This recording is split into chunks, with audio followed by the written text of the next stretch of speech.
This podcast is protected under the laws of the United States and other countries. Unauthorized duplication, distribution, or exhibition may result in civil liability, criminal prosecution, and the wrath of the tall man.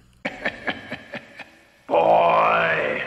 And before we start off this episode of 90ForChill, the podcast about They Live, I just want to give you the traditional content warning as inspired by the Poetic Critic on Letterboxd, the big sister. Gotta take her advice.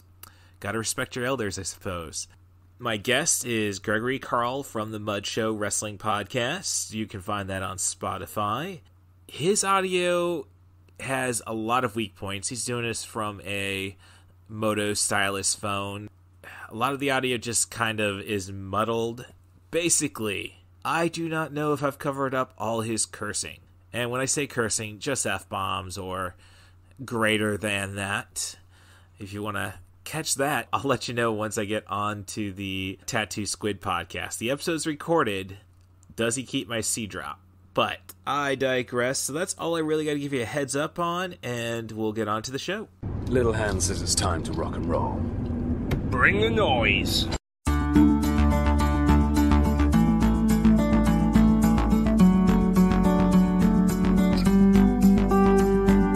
Welcome to 90ForChill, the podcast. This is your host, Cool Movies Darth. You can follow me on Letterboxd. The username is CM Darth. That's Cool Movies and your Sith Lord. Easy enough, I think. But if you want to help people find this podcast, just search for Podcast by Russ Stevens. I know that works on your Google Home devices. I guess those are Nest now. You're in the field, Russ. You should know that. And Amazon Echoes. You know, Google does it right. I don't really know who their villain is at their conglomerate. Lesson is, don't spend your money unless you want to expose yourself as a prick. That's kind of appropriate for the movie that I'm going to be discussing with Gregory Carl this week, and probably the week after this. I plan on doing a podcast about C2E2, so bear with us. It's not just a ploy. Well, it is kind of a ploy because it's like the conversation really goes. And I think I found a good cutoff spot. If you're a fan of the show or you are a fan of Gregory Carl, yeah, I'm going to twist you for 2 episodes. And then I'll look at the other 2-parters I've done and see if those numbers are really worth it. I mean, I listen to Screen Drafts, so 3-hour podcast, 4-hour podcast, 5-hour podcast. Not really that difficult for me, I suppose. But I digress. So we'll talk about They Live. Otherwise, I'd love to get some more guests and more movie suggestions on the show. So you can do that by emailing rusthebus07@gmail.com. That's RUSSTHEBUS07@gmail.com. Offer me a movie, any movie. I'll work something out. A theme, a director, an actor, as long as we focus on sub-100-minute narratives. So those are narratives that end before the credits roll. Marvel movies don't count. Well, not to say that they would count, because Lord knows they are overbloated. And we pick on Scorsese. Oh, geez, I'm coming into an existential crisis. Well, that's what happens when your therapy gets canceled and then moved a month later, I suppose. Give me a movie, a theme, a director, an actor. Send the email to rusthebus07@gmail.com. That's RUSSTHEBUS07@gmail.com. And we'll come up with a slice of fried podcast gold. Otherwise, I think we should just dive right into the show. Save you the time. We'll talk about a lot of wrestling will be involved. And if you skip the Fan Expo episode because of no movie, and gosh, that was a little long, I even think, in the tooth.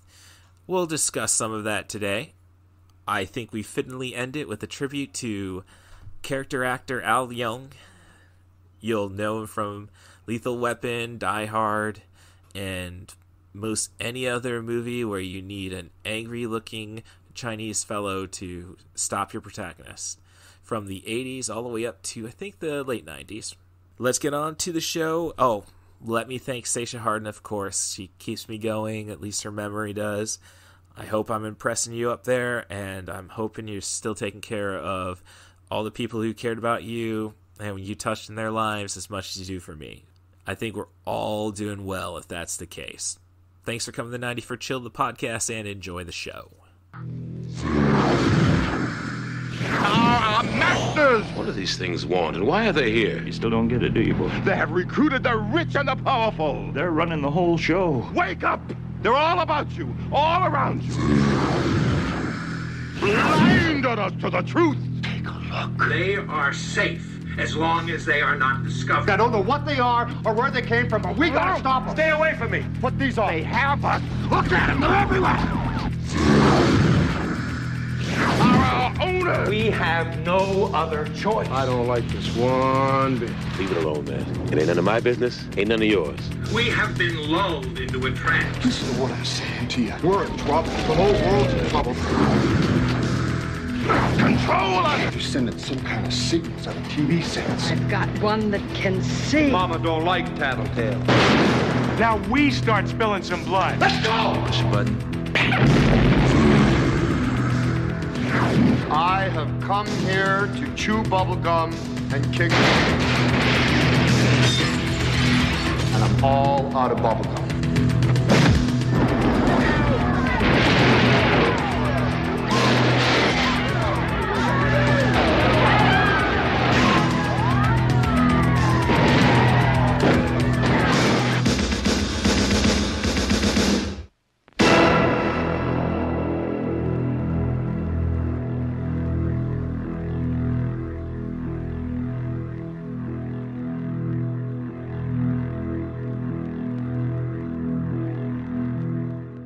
Hello there. Well, that's always an eerie voice to start the conversations. It's actually kind of appropriate when you're going to be discussing a dystopian movie in surprisingly modern times. But this is 90 for Chill, the podcast. And once again, I'm joined by Gregory Carl. Is it Gathman? Because I was just looking. Oh, I just go by Gregory Carl because it's easier to spell. I got tired of correcting my actual last name. Carl's my middle name, though. That's what I figured. I was just when I was locating your podcast, the Mud Show. That's correct. Yeah. Yeah. When I was trying to find your podcast, I was like, oh, that's not cool. That's not the name I know. So, but we're going to be talking about They Live. Kind of almost disappointed that I couldn't time things better, I suppose, with SummerSlam coming up tomorrow. To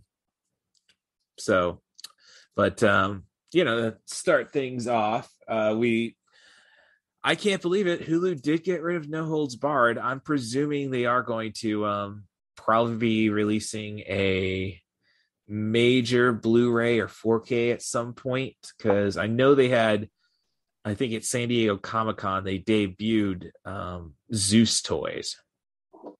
Really? Yeah, or I don't know. That could have been just some random place. I don't know, but yeah. And I mean, in 2 more years, it's going to be 25 years old anyhow. 25? Let's see, turn 1989. Yeah, 25 years. But I was just taking all my notes while watching the John Carpenter classic, which I was actually looking at Wikipedia. I did not realize it opened at #1 in the box office. But I was 8 when this movie came out, and my parents were still following the MPAA suggestions when it comes to ratings, which they were pretty good for the most part, but it definitely got looser with each additional kid. I mean, I'm sure you're familiar with the concept of the flat child. If you could, well, basically when you're making flapjacks, you always throw out the first one because that's the test. Okay, that makes sense then. I've never heard that term before. Yeah, that was something my best friend Stephanie Smith came up with when she was talking about when she got knocked up and with her first kid. Everything unplanned, and honestly, if it was just a little more professionalism in the Planned Parenthood realm, she may have been a little more comfortable with what you can get in Illinois still. I imagine Indiana is going to be soon to stop it. And there's a similar scene in the movie Juno, where it's just basically people just being nonchalant. Oh, yeah, you need an abortion. Okay. Sit back, wait. But yeah, she was just talking to me and saying, oh, she hadn't had any tattoos at that time. And she said, oh, the only one I could think of getting is a stack of pancakes in honor of her daughter, Miette. Because she was the flapjack. That's the best tattoo idea I've heard in a really long time. Well, I'll try to get a bit. I always hope we end up we're not on bad terms. It's more or less that people grow up, I suppose. But yeah, I saw a buddy of mine I haven't seen in years today, actually. Yeah, interesting. Yeah, I can't really say I see too many of the old friends. Like living out in Champaign, and I only really get back to Peoria every couple of weeks. So, but yeah, it's all kind of weird. My friendships in general, I suppose. Let's see. Right. So let's see. Talking about tattoos, abortion. Yeah, this is a typical episode of 90 for Chill, the podcast, right off the bat. And of course, wrestling. And one of the few things I noted, as I said, I didn't know this was the #1 movie at the box office. Went to Wikipedia to find that out. 1 week. No idea either. I always thought this was just one of those like weird cult classic movies that over time. Oh yeah, no, it was originally critically panned. And it was the 80s, and this movie basically shits on everything that was the 80s. So there's going to be your beyond 50% drop off in week 2, as always. And hell, if you're a #1 movie in 1988, that's kind of impressive, because Who Framed Roger Rabbit was like #1 forever. I can recall that, like back in my hometown before they expanded the movie theater. There's only one screen, and this is in Morton, Illinois. And usually a movie was there just for a week, and then they rotated out. And it was just like a big deal. I think it was 3 weeks, maybe a month of nothing but Who Framed Roger Rabbit at that cinema. So, and which just reminds me, I got to get around to watching the Chip 'n Dale Rescue Rangers movie. I've heard really good things about it. Yeah, I've heard that too. Yeah. I loved me some Chip 'n Dale when I was a kid. That was probably my favorite cartoon. Favorite platform on the NES as well. Oh, yeah. No, I've got the PlayStation on my PlayStation 5. I've got the Disney classic games, or as they call it. I think it's DuckTales, DuckTales 2, Chip 'n Dale Rescue Rangers, and Tailspin, or Darkwing Duck, something like that. I bought that exact same collection on the PS4. Yeah, well, I up for $5. Right. Oh, I've just recently sold my PlayStation 4, just trying to make some space in my apartment. After I found out the discount I get to recycle a TV. And I can't speak more on that portion. I will say, though, had a in-law of my former bank manager trade in a PlayStation 4. And we only give you store credit at the my job. I'm being more careful after Marine Bank went and screwed me over. So in-law of the manager. I just traded a good chunk. Yeah. Well, an in-law of the manager comes in, trades in their PlayStation 4 for store credit, $130. Like the week before, though, I traded in my PlayStation 4 to disc replay I don't know if there's any near Lincoln. Bloomington. I wanted to get cash anyhow. Like when I traded in a bunch of stuff, like the PlayStation 4 and Pokemon White 2, I think it was, which got $65 that game and $130 cash for the PlayStation 4. They've put it on their shelf at $260, so that's standard pawn shop bullshit. Actually, not I wouldn't say standard. Usually they'll cut you even worse. But yeah, so the person comes in, and so I got $130 cash. Now, if I would have taken store credit instead of the $288 I got, they would have given me like $420 something. And I wanted the cash, and never mind. I don't know if this place is going to stay in business if the best one of their stores closed. So basically I could have told that guy, yeah, you could get cash, the same amount in cash if you just go there instead of here. But I withheld that information. And you got to take any little win you can get. So, but yeah, 1988 Disney games. Okay. So as I say, number one at the box office, which makes my first question. My first question is, where the hell are the Men in Black? That's a good question. Okay, yeah. I mean, the concept of Men in Black wasn't necessarily established, until 10 years later. But I digress. I don't see J and K letting this shit go down.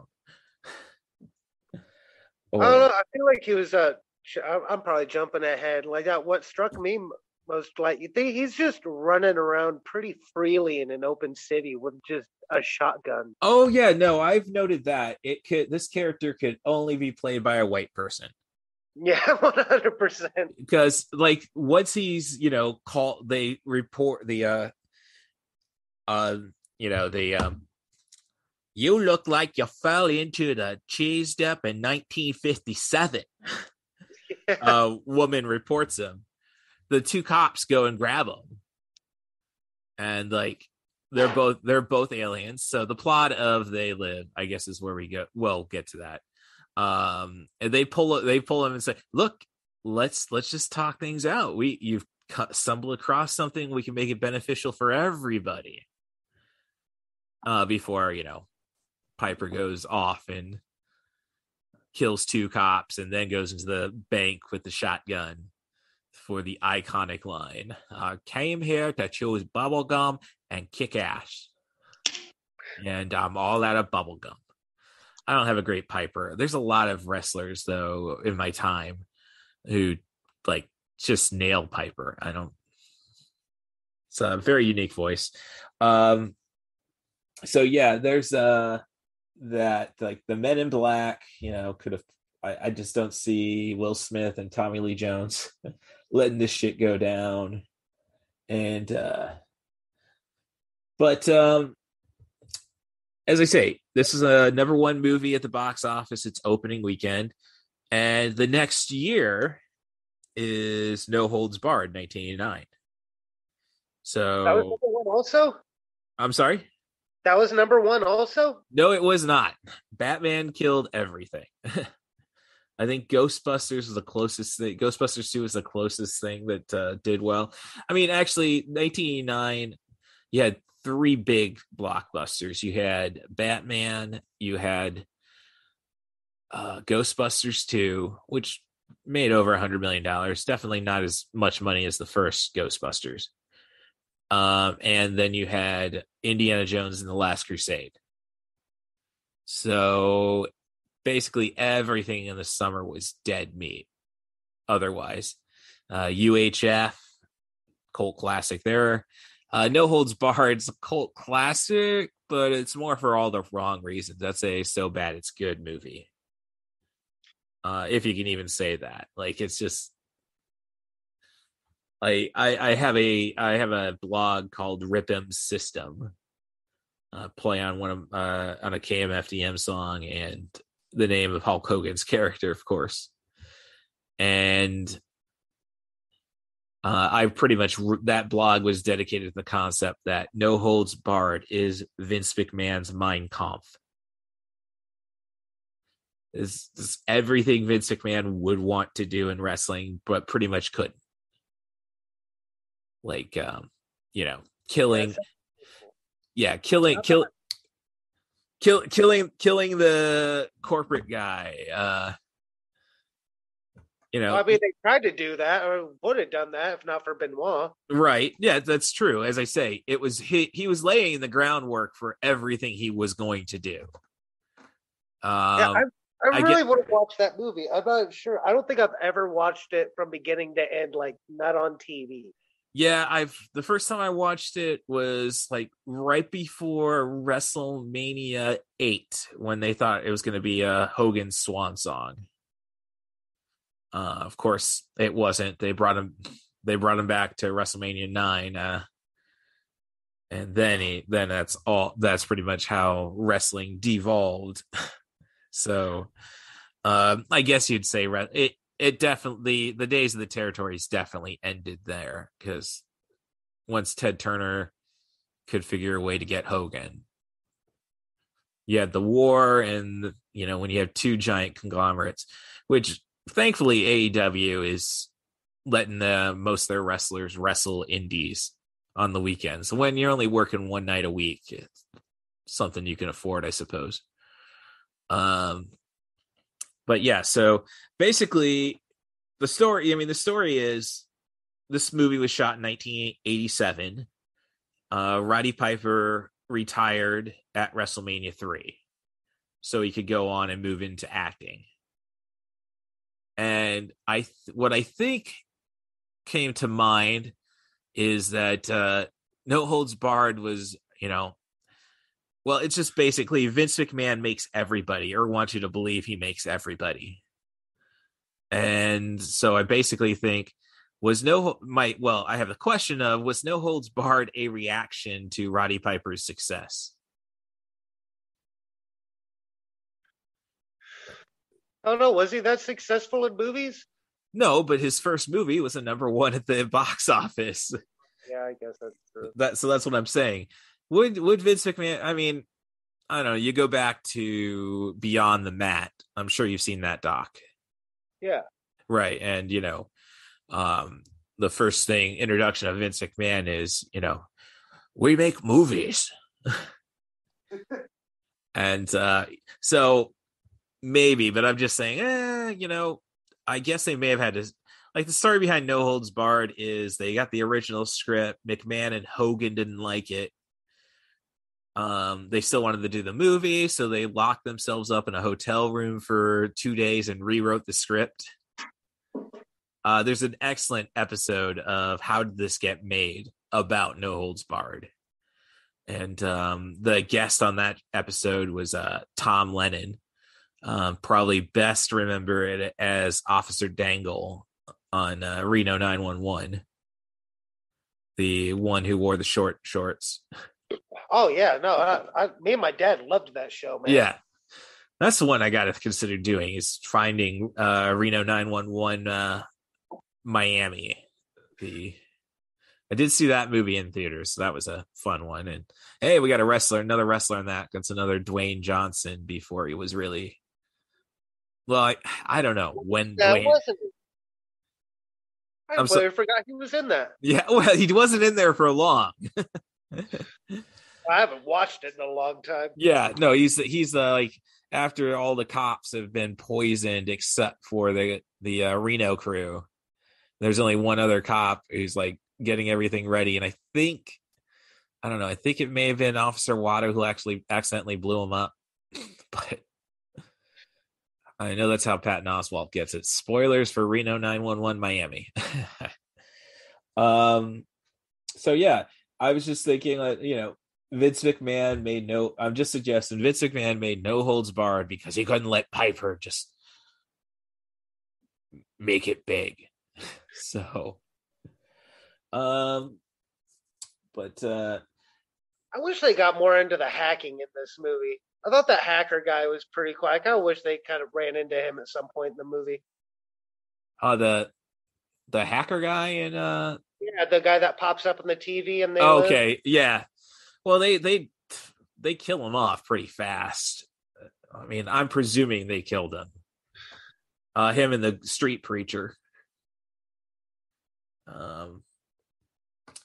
But I read an article about old school hacking. I always found that fascinating. Oh, yeah. How they were doing it way back when. Yep. Well, back in the days of analog, I could see it actually. I mean, it'd probably take more work, but the theories are probably a lot simpler. I read an article about this guy. He used to do stuff over the phone. He was deaf or something like that, so he could hear the specific tones. You mean blind? Blind, yeah. Yeah, but I don't remember what it was. It's been a while since I read the article, but read. Oh yeah. Well, I mean, it goes back to working in retail, and I've finally gotten to the point. Like I've been it long enough. I think we always had debit, but didn't really become a major thing until I'd say 6 years into my retail career. Well, that's a little insulting, I suppose, to debit technology, but you could still do that. Like, you got plenty of people. Like, I do my best to step back when somebody's ringing out, so they know I'm not looking for their PIN. But the numbers still make different sounds, little pitches. So yeah don't trust. So the message is, don't trust blind people in general. I guess there. And honestly, like, you could just, there's so many ways to cheat that, especially like you can just watch how their fingers are moving along the up and down the pad without seeing them actually hit any numbers. There's plenty of tricks. So again, good thing I don't mention my employer.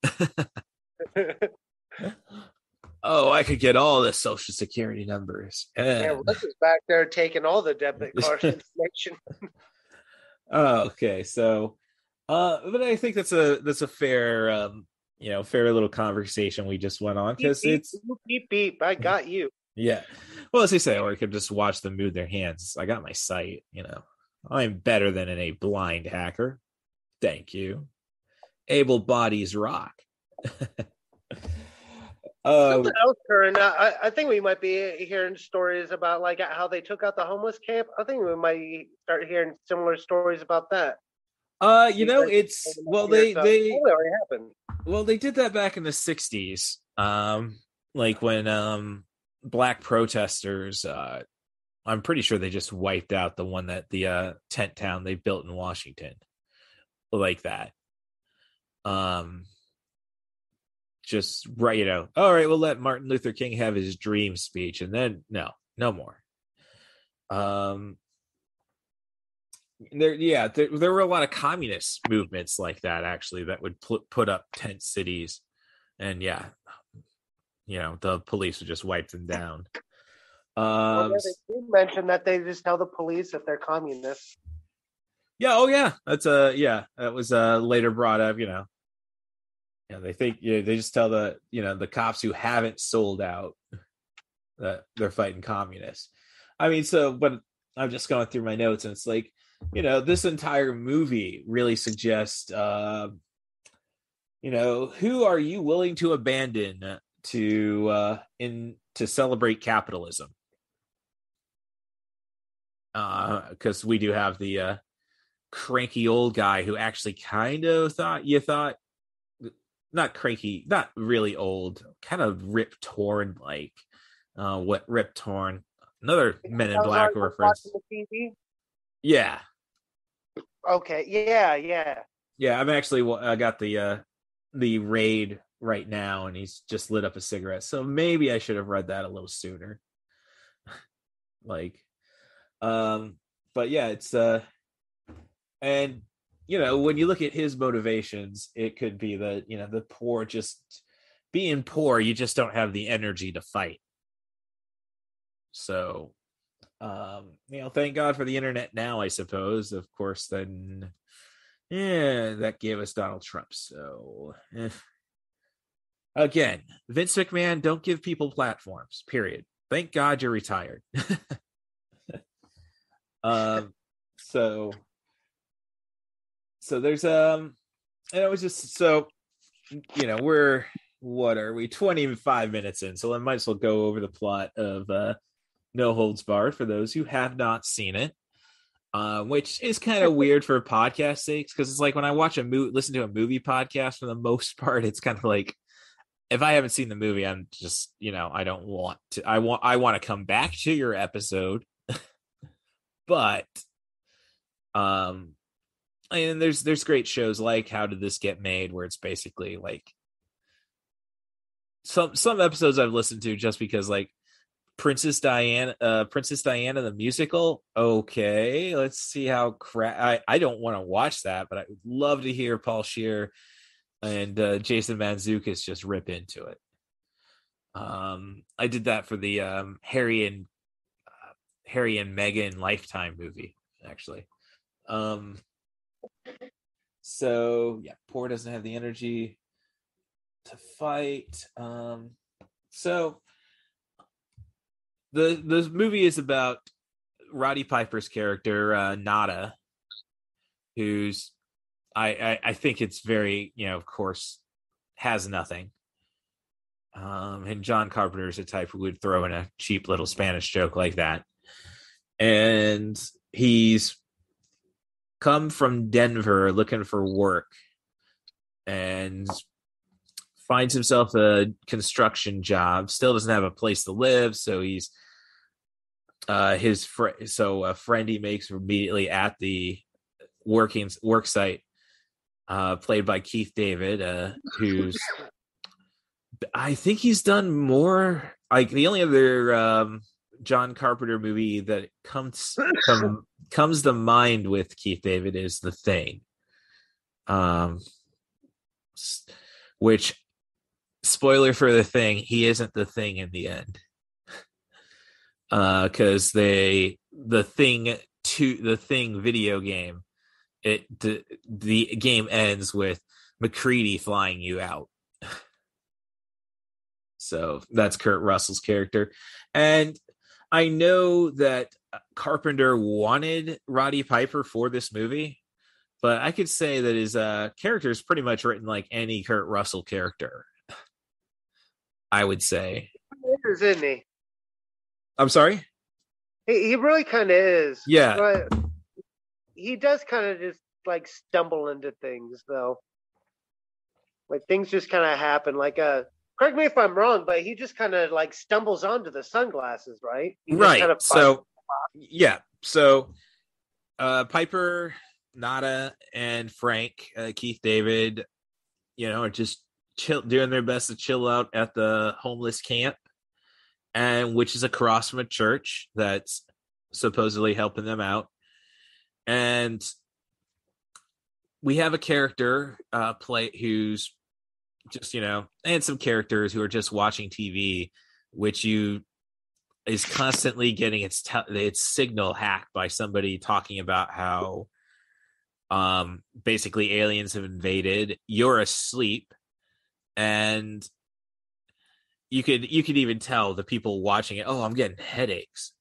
That's the kind of the signal they're delivering. So what happens is Piper is curious, because you got that going on. He could, at one point, he sees the street preacher that is introduced pretty early, a blind black street preacher who's just trying to, pretty much just saying it from like a, fire and brimstone element. Like, okay, the preacher pretty much believes that this is the end times and we got to fight. So, as church lady says, could it be Satan? And so Piper is just curious about this, how, you got these TVs being hacked, and then you have a church that's playing choir music all the way to 4 a.m. So curious, Piper goes and discovers that, it's a tape recorder. Believes there's some kind of lab. He doesn't really get too great a look, but he finds a box full of sunglasses. So eventually the camp gets raided. The church is left pretty much untouched because everybody ran out of it. And Piper returns to get that box of sunglasses, just trying to make sense of, why a bunch of people are just, ran out of their home. And let's see, just getting a notice on my Twitter. One of my familiar guests, not Gregory Carl, which I accidentally called him during our producers podcast. Michael Dubois, he just got the message like, hey, I'm paying for premium Zoom. Like, if you want to jump in on this conversation, here's the time. So he just now got that message. So Piper takes out the box of sunglasses and tries them on, and suddenly the world is black and white, which now that I think it's just saying it out loud is pretty ironic. That it gets you high too. I completely forgot about that part. Maybe I didn't catch it last time I watched it. Oh, yeah. So I forgot they got you high also. Yes, that was something. That's what I brought up when I was saying the TV signal is giving people headaches. So Piper finds the sunglasses, the world turns black and white, and suddenly it's all he just starts seeing subliminal messages everywhere. I'm sure you're familiar with the Obey clothing line, correct? No. Oh, okay. So you go to you can go to a skate shop, or a poser skate shop, I guess, like Zoom's.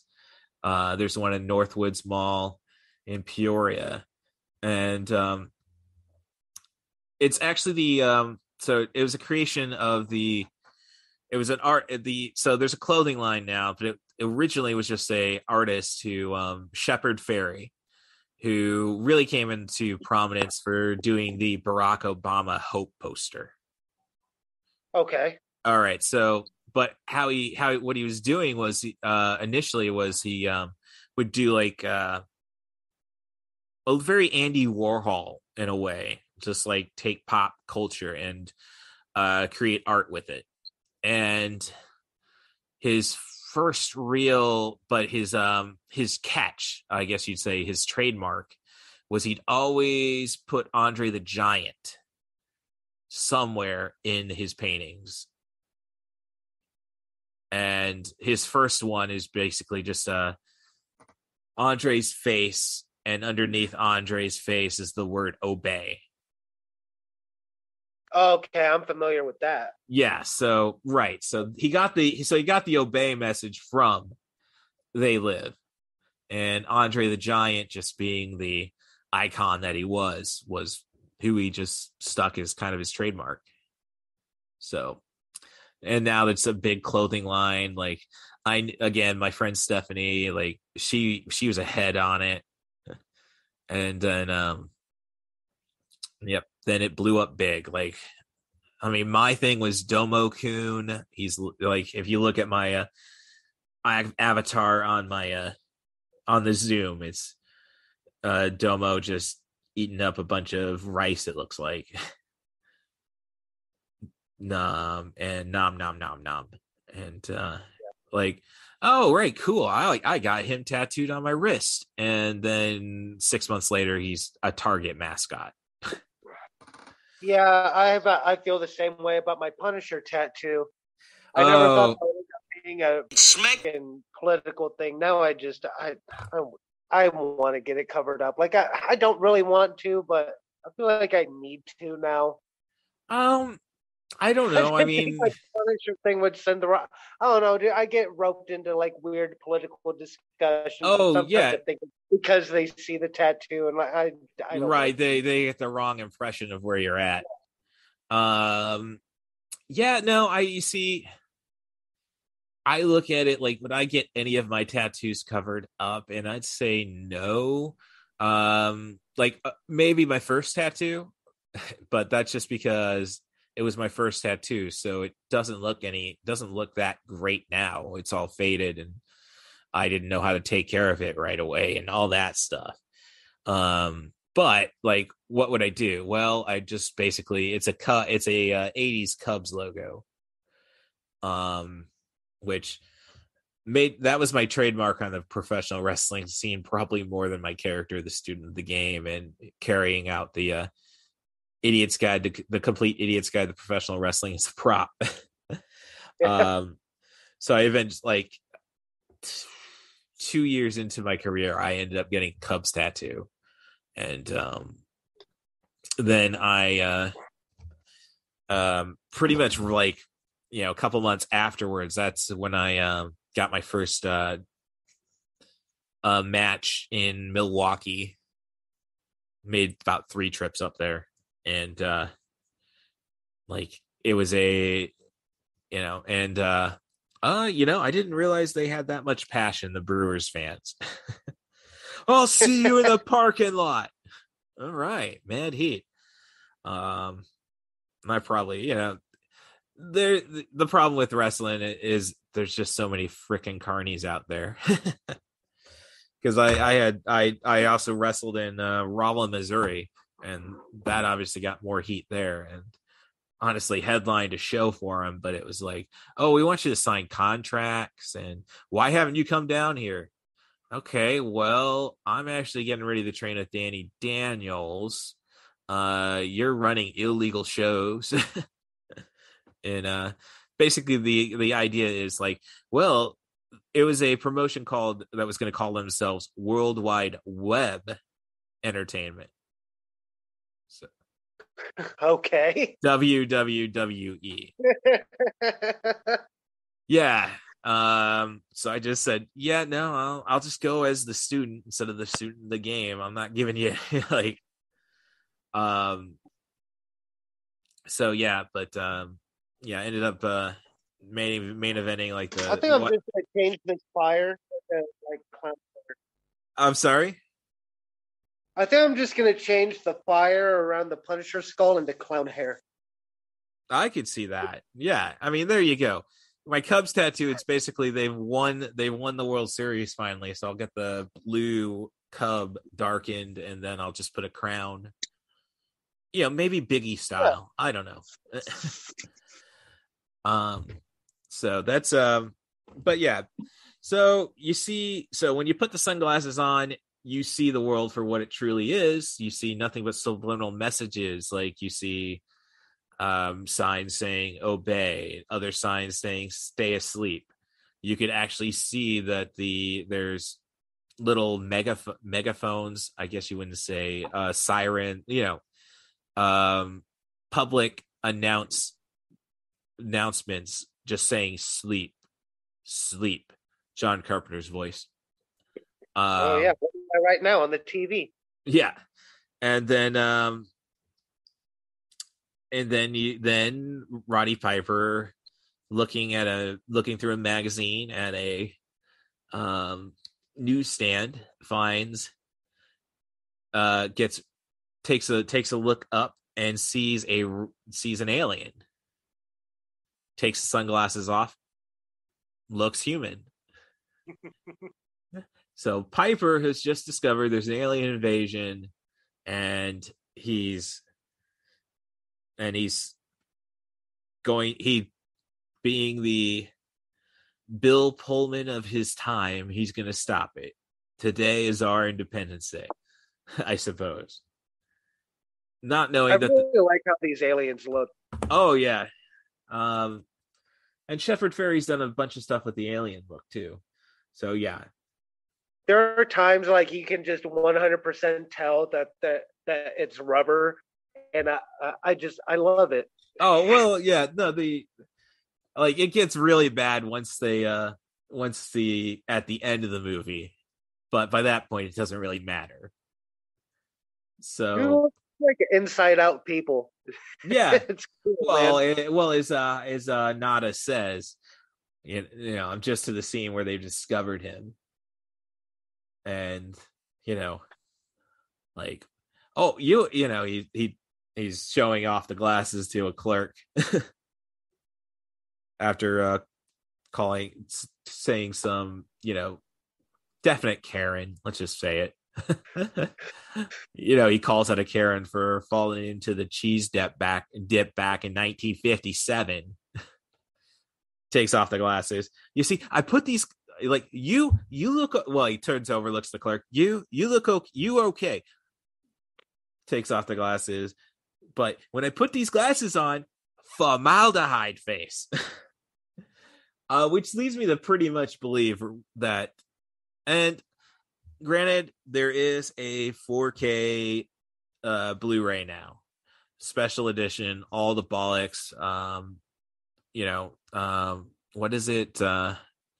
Whistle, all the horns and whistles. I can't remember the idiom. Bells and whistles. Thank you. And so there's definitely going to be a commentary track by Carpenter. I don't know. It's wishful thinking, that maybe Piper was able to record one for this, because the original DVD, and I got it on iTunes right now, is there's no special features. It was just put out there. So yeah, so I just have a feeling Piper was I know he improv'd the most iconic line. I've come here to chew bubblegum and kick ass, and I'm all out of bubblegum. I just have a feeling, once the action really starts going, they just let Piper riff. It doesn't really sound like Carpenter's writing when you go back to say his, really, I guess you'd say it's his only comedy. Well, I guess you could kind of say Starman is a comedy, dramedy, what have you, would be Big Trouble in Little China. And I don't think Kurt Russell was. I think Kurt Russell just didn't feel like he's just riffing. So I guess great. I'm gonna have to rebuy this movie a third time, which I'm not really like. But I don't need the digital copy. I think it's from Shout Factory though, so there's probably not a digital copy in the same kind of sense. I don't think, it's Shout Factory. I don't think they want people to actually have digital media. Then a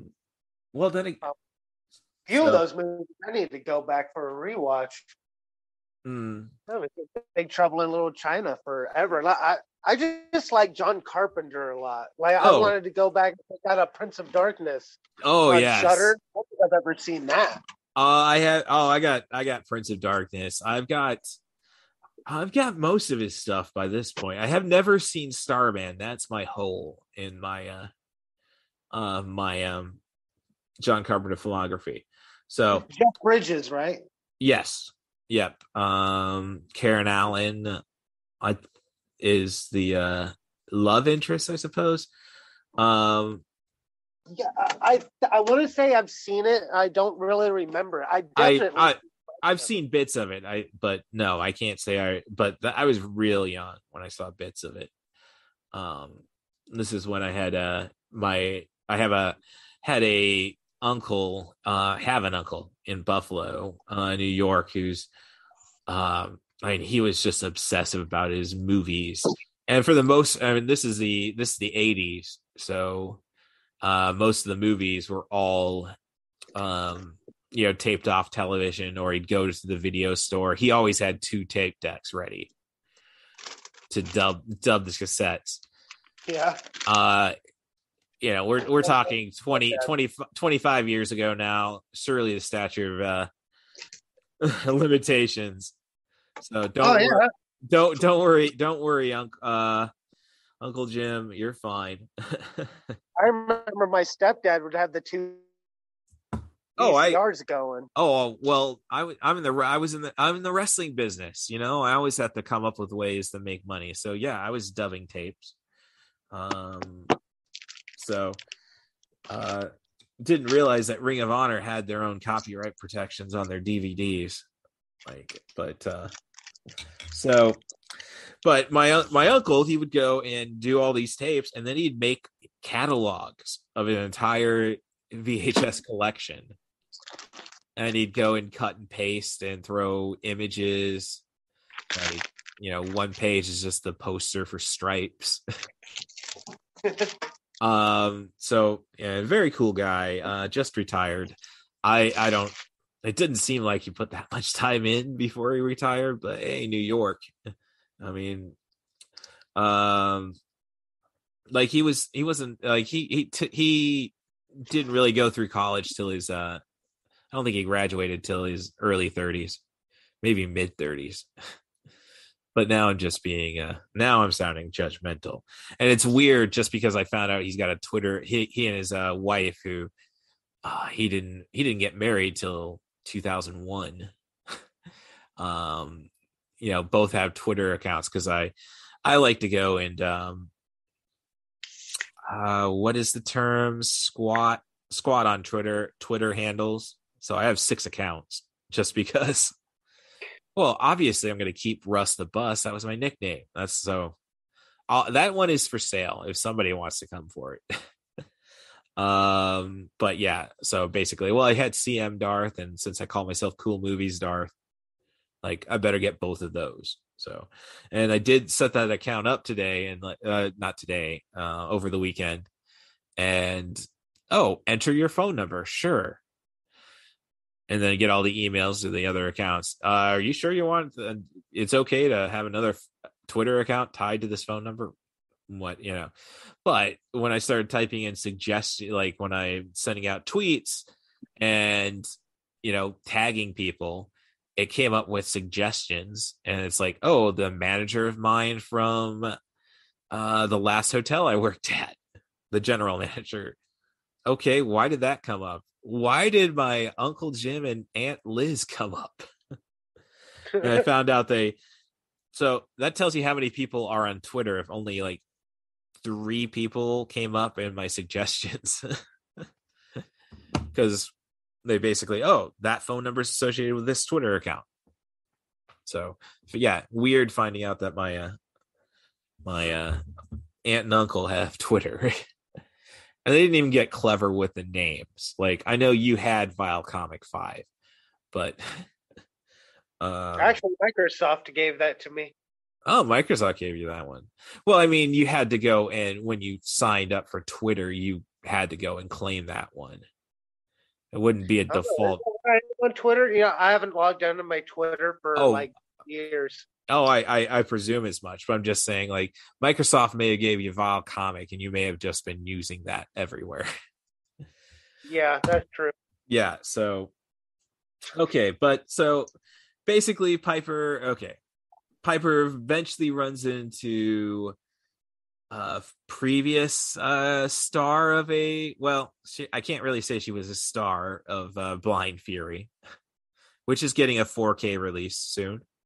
Oh shit, I was right. That is the lady from Blind Fury. Right, Meg Foster. I was thinking that when I was watching this earlier today. Yep, Meg Foster. She's got the ultimate resting bitch face. She really does. I mean, she's got searing eyes. Like, I have this one DVD I won at a Drunken Zombie double feature door prize. And it's just nothing but old trailers from about the 70s up into the early 80s. And this is like grindhouse kind of stuff. Like, there's movies of her in the 70s, and whoa, quite the number there. But yeah, I digress. But she's also in the movie Leviathan, if you're familiar with that one. Peter Weller, Ernie Hudson, Daniel Stern, under the water. They all get infected by Russian vodka into becoming one giant monster, Leviathan, I should say. There we go. Like, here's something I did note. Like, we really need especially if Piper's improv. But I'll get back to that. So Piper meets Meg Foster, who works at a television station, and it's not really a great angle, because it's just like Piper immediately kind of falls in love, I suppose, which just tells you women are the worst hostages. I mean, you can't have them around for long. I mean, screaming, the damsel in distress. I get that. But if you're a dude, you're also, I think you're all immediately. I think he mostly just feels bad. He's not like this. Oh no, dude he only kidnaps her to escape. But and he's also high off wearing the sunglasses. So yeah, but the hell of a move though. She cocks him with that bottle and just shoves him out. Dude, again, it's other things. Like, never trust somebody who says, "I'm thirsty," and they equate thirst with alcohol. Like if that woman is not going for it, that there he goes. And then the 20 to the second story fall. If he didn't land on a hill, he'd probably should have been dead. Yeah, so basically at least broke the bones. That's the hell of a hill. Oh, I guess kayfabe, man. Kayfabe. he's a wrestler. We know how to fall. So let's see. Piper improvising. Color person is the lead. Meg Foster conversation. Women. It would be pretty if they just said if he was just like a wrestler looking for work. His territory closed down. He's just wandering around looking for another place to wrestle. Oh. Well, no, we got the remake, which I think just because of but back to the plot. Piper meets that woman, and then they he kidnaps her to escape the cops, and then eventually tables are turned because the sunglasses are like a drug. And basically he then turns to trying to get Frank on board, which ends up resulting in still the best fight, I would say, in all of cinema. Yeah, it's a good fight. Yeah. I mean, South Park went and recreated it shot for shot for the cripple fight. If you've seen that episode. Really? Yeah, have you seen? Yeah. It never dawned on me that it was the exact same fight. Oh, especially the lines. Not this year. Not this year. Yeah. Helps. Grabs the and they like, if you watch that like DVD, they show that on the feature how they did it shot for shot. When he this movie. Oh yeah, no, Keith David. I mean, here's the thing. I don't think I've ever seen him as the star of a movie. Which, granted, he came up. I mean, he was coming up in the late 70s, 80s, and by the time I imagine he can't actually say. I would imagine he's got to be close to the age of Samuel L. Jackson. Samuel L. Jackson's the age of my dad. So that makes him 74. So he's got to be close to. He's got.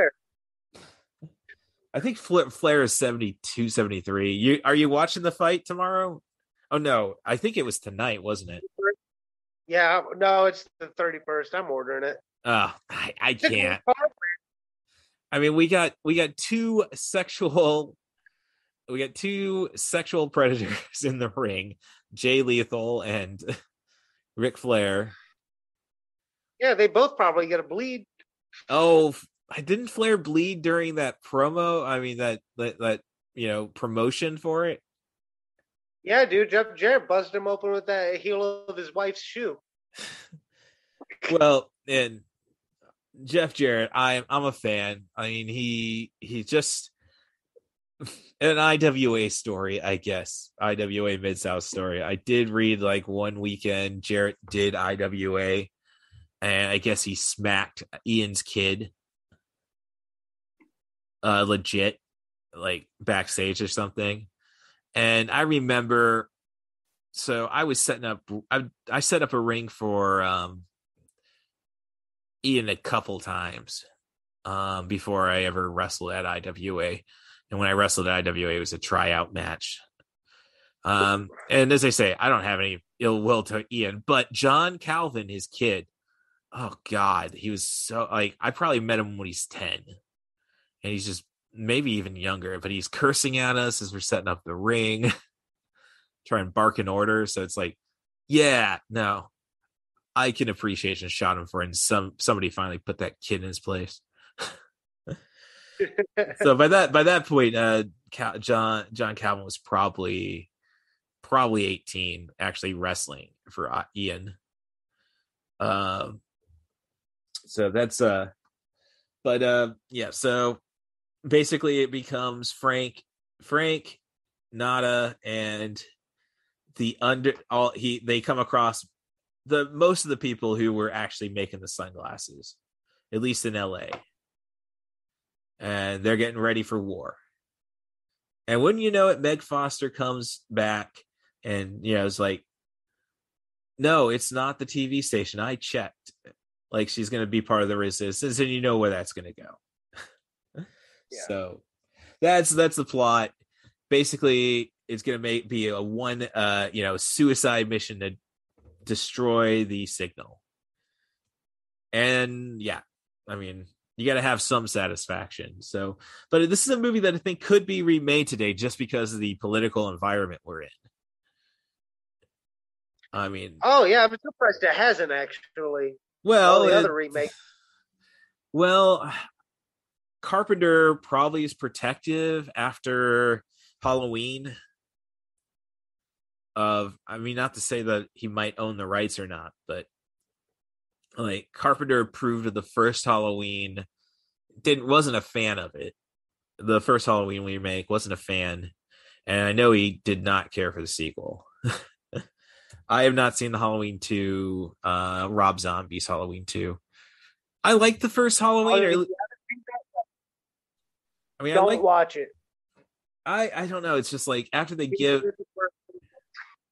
I mean, the problem with Rob Zombie's Halloween is that it kind of defeats the purpose of Michael Myers. Like, he is the shape. We're not supposed to really know why he's pure evil. I mean, they basically made him like they made Michael Myers relatable. And I think the first one's fun just because you got Danny Trejo, you got Malcolm McDowell, you got Brad Dourif, Tyler Bane as Michael Myers. Like, I get it. There's something to enjoy from all of that. It doesn't stand up on a rewatch. I'll say that much. So I'm curious about the second one. Thanks for telling me not to watch that one. It is a big shift from the first one. It gets so artsy fartsy, and it's just, what am I even watching? Well, you see, now that's not what I needed to know, because now it looks like, a train where, like, all right, this is a car accident, and we all know. The last half of that movie, I feel like I'm watching this weird music video. Yeah, I've heard that. So. No, with They Live, I guess it's for. By the way, while we're on Rob Zombie, okay, let me just be. I'm sorry. You have any hope for the Munsters? God, that looks awful. I have just I've only seen truth be told, the only Rob Zombie movie I have seen is Halloween. Which is really yeah. I mean, everybody kind of all overrated House of 1,000 Corpses. Nobody denies that The Devil's Reject works very well, or at least everybody says it does. Right. I should say, as a movie as a whole, it's really good. Yeah.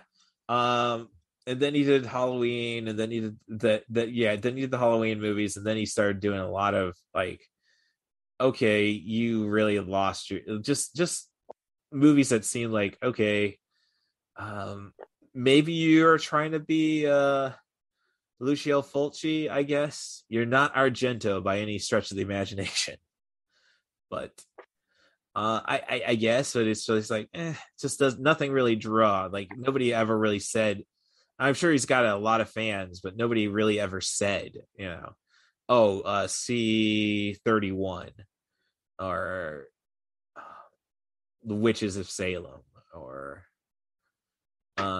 nobody's ever said, yeah, these are things you got to see. Yeah.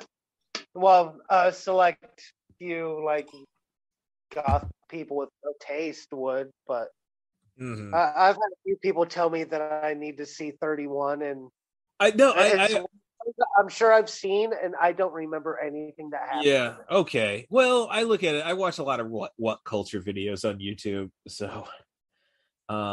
So yeah, so 31 actually seems enticing, and I've seen but then again, I've seen the movie, a movie called, I think they called it 13 Game of Death. It's a Thai movie. They remade it to 13 Sins, I think, with Ron Perlman. So look, anything's worth watching if you got Ron Perlman, but I digress. About game, but and never mind, I'm a big Saw guy, so you got all the games concepts, so I guess maybe that's why 31 seems tempting. So oh no, man, The Monsters definitely looks like a porn parody, though, and that might be a good thing. That's just it. Oh no, I don't like his wife Sherry Moon. I don't think she's a good actress. I don't think she's a good. I don't think she's a good actress either. But I mean, when we're talking about directors, and this is a note of mine, especially polarizing directors, I myself am a big Kevin Smith fan. I talk about it in the Fan Expo episode about 3 episodes back. My experience at Fan Expo, which I honestly, Fan Expo screwed things up. I did get my Bluntman and Chronic Funko Pop signed by Smith and Muse, but yeah, that was the big draw for me, was Kevin Smith. Fan Expo, you can kind of they kind of screwed up after Wizard World. Okay, and at 7:00, you can either see the 4 Hobbits. Billy Boyd, Dominic Monaghan, Sean Astin, and Elijah Wood do their panel. 4 Hobbits is all a badass doo-wop group.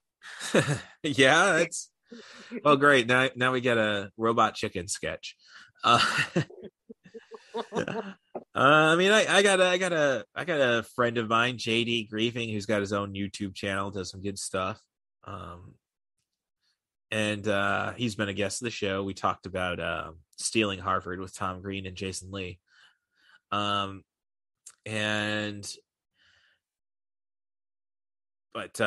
Yeah, so you could see the 4 Hobbits, or you could listen in to a Jay and Silent Bob Get Old podcast.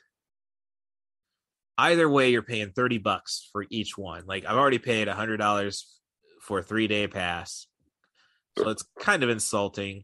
But no, I was definitely going to go because I'm a Kevin Smith fan. I went and saw the podcast recording, which was pretty fun. I think you have to be a Smodcast subscriber, which, hey, if you can figure a way to monetize, I can't fault you.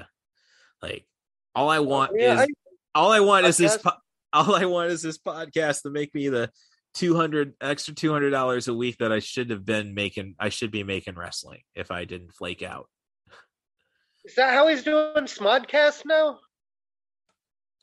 Kevin Smith, well, he's had the Smodcast network for a while. I know there's some free podcasts. I wouldn't be surprised if he's got paywalls. I usually listen to stuff through Stitcher. There hasn't been new episodes of that for a while. I was just wondering if that's why I'm thinking he's probably gone all Smodcast then. But but no. But the problem with did that, and I bought a autograph session with both Muse and Smith, and I get there, I think an hour before it was supposed to happen, and it was so I stood there, and then It wasn't 2 hours until he really got the autograph line rolling. And again, VIPs, and I don't even want to get into, gosh, people in the Midwest, man. I mean, believe me, I work at Walmart now. I know. Yeah. Well, Walmart kind of everybody. I think I've never seen a Walmart that isn't the same. So not just the Midwest, but I think a lot of people, again, people just feel entitled. Like there's people who, like I had a friend back in Peoria, real big twat, honestly, but my oldest friend, I guess you'd say. Knew him since kindergarten. He once moved to Chicago after he got his degree to, I think, work for Hewlett Packard, and he just didn't like Chicago. Like it was big fish, little pond situation for him. And like, he was a big WWE mark, and it's like, dude, I go to indie shows, man. I go up to Chicago. That's where I trained. Well, I trained in Davenport, but like it was interesting. Danny would train us in Davenport because basically his top two students came from Davenport, Merrick Brave and Tyler Black. and then but Danny bought AAW up in Chicago basically so he could showcase those guys. And then his promotion was too good, and I mean it's still great. I recommend anybody go check out an AAW show, but it's not what it was supposed to be. It wasn't supposed to be NXT for his kids. Once Eddie Kingston and Kevin Steen won the title, like, yeah. But I digress there. So Eddie Kingston and who? Kevin Steen. I didn't know they were a tag team. No, they weren't a tag team. They both won the title, the top title there. Kevin Steen just won it for a show and then dropped it the next month. And Eddie Kingston, like I thought he was going to do the same thing to make Danny's third best student, Shane Hollister, look good. And no, Kingston kept the belt. It's like, okay, so that's the end of just putting your kids over. But Danny had stopped training kids by that point. It's just, he had a family. He just started a family, and yeah, it's just so yeah. So basically, oh geez, now I'm kind of lost. Oh, Kevin Smith. So basically, I waited 2 hours for Kevin Smith, and then they're basically the security is coming by. Who has 4-day pass? Who has 3-day? Who has the 4-day passes? I do. Look, we got a bunch of people who only have 1-day passes. They came here strictly to get an autograph from Kevin Smith. We'll figure something out for you the next day. Because he's not scheduled to do autographs. We'll figure it out. And yeah, they kind of figured it out, but I still had to wait another 2 hours next morning. And I'm more embarrassed. I don't know. It's tough for me just because like I get to Kevin Smith, and basically, like, everybody ahead of them was talking his ear off. And I get to it. Yeah, that's what always turned me off about his podcast is his fans. Like, will these people just shut the smack up? Yeah, no, it's like... They always seem kind of entitled. Like, I'm going to halt this entire show. I can go on this whole thing. Like, God damn it, man, this isn't why I listen to this. Yeah, no, and I'm just saying, like, I'm sitting in the queue, waiting in the queue, and people are getting pissed that Kevin Smith hasn't come back yet. And it's like, okay, one, he's doing us a favor for doing this show. I mean, yeah, I'm paid $105 to get both autographs.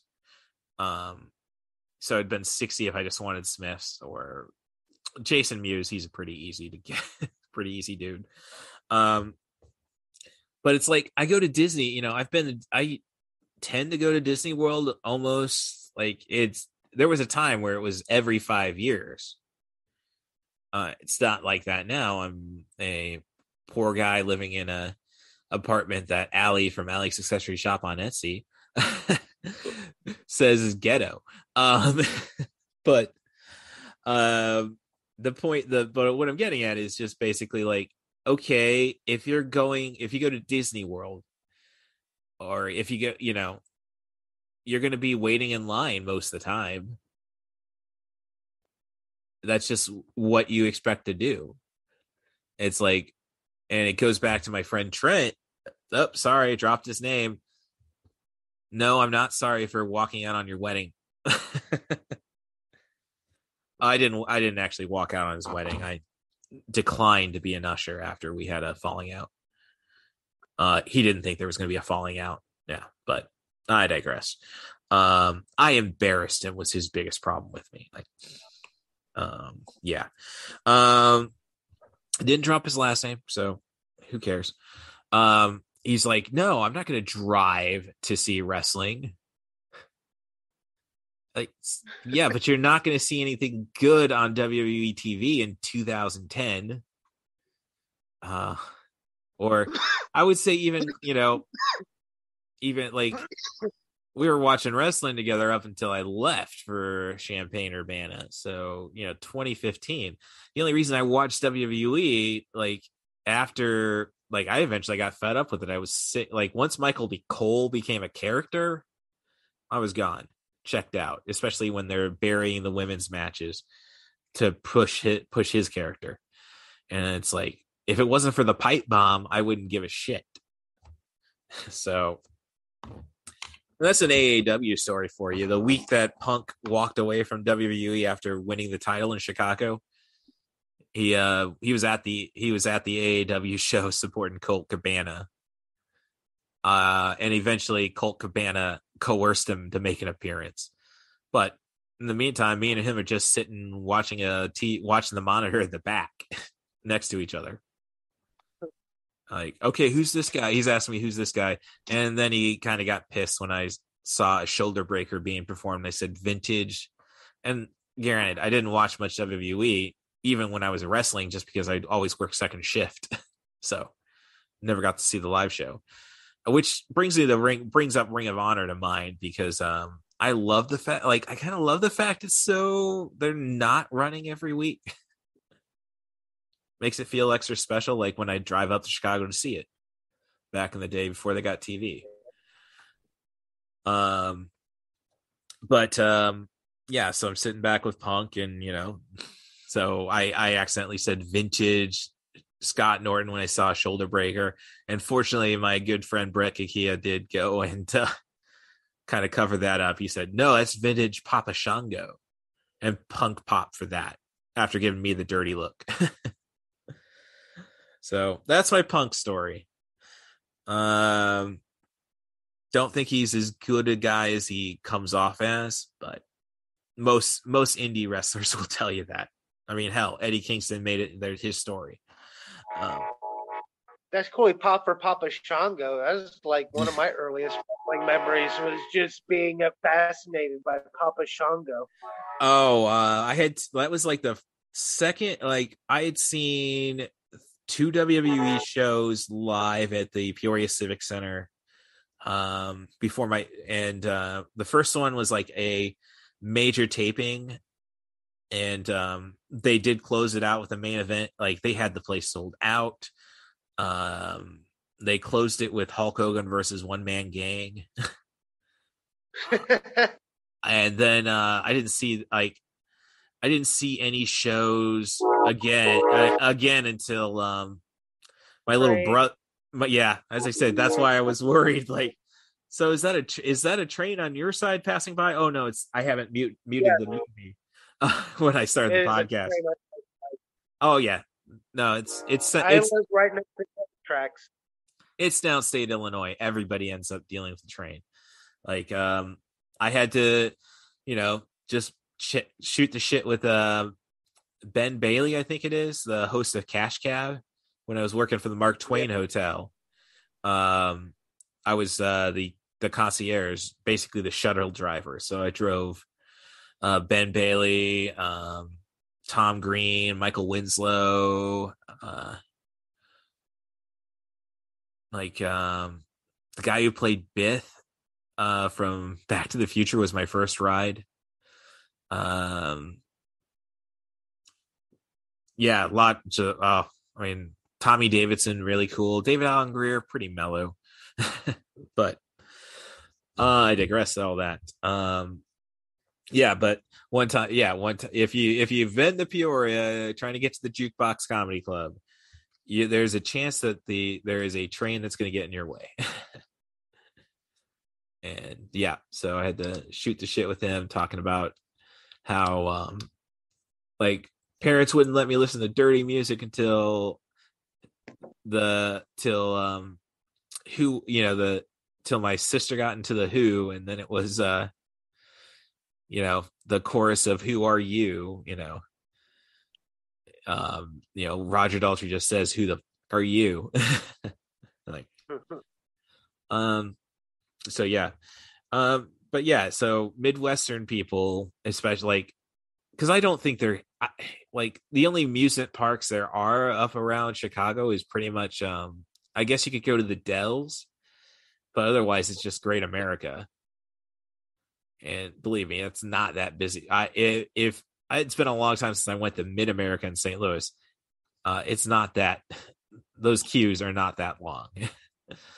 So, and now I'm at the shootout in the alley, where you can briefly see legendary action star Al Leong. You probably know him best from Lethal Weapon as the guy who's torturing Riggs, Mel Gibson, with the water and the electricity. If that doesn't come to mind, he's the Asian henchman in Die Hard. Yeah, you had me at Lethal Weapon, buddy. I love those movies. He's uncredited in a lot of John Carpenter movies. I think the only one he really got a credit for was he was one of the